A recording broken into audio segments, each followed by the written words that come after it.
வணக்கம் மக்களே. இப்போ இன்றைக்கி என்ன நம்ம பார்க்க போகிறோம்னா கொத்தரங்காய் கிரேவி. அதுக்கு 3 டேபிள் ஸ்பூன் எண்ணெய் ஊற்றி 1 ஸ்பூன் கடுகு போட்டு கடுகு பொரிஞ்சது வெங்காயம் போட்டு வதக்கணும்.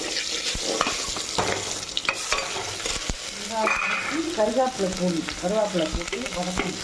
வதக்கி வெங்காயம் வதங்கிருச்சு. இப்போ 2 பெரிய தக்காளியும் போட்டு அதோட தேவையான உப்பு 1/4 கிலோ கொத்தரங்காய் பண்ணி போட்டு அதையும் போட்டு வதக்கணும். கொத்தரங்காய் வதங்கினதுக்கப்புறம் தேவையான அளவு கிரேவிக்கு தேவையான அளவு குழம்பு மிளகாத்தூள் ஒரு 1.5 ஸ்பூன் போட்டுக்கணும். வதக்கி அதோட 2 ஸ்பூன் தயிர், நல்லா கெட்டி தயிராக 2 ஸ்பூன் போட்டு அதையும். இந்த சேனல் உங்களுக்கு பிடிச்சிருந்ததுன்னா ஷேர் பண்ணுங்கள், லைக் பண்ணுங்கள், சப்ஸ்கிரைப் பண்ணுங்கள். யாருமே சப்ஸ்கிரைப் பண்ணாமல் பார்க்குறீங்க. தேங்க்யூ, பாய்.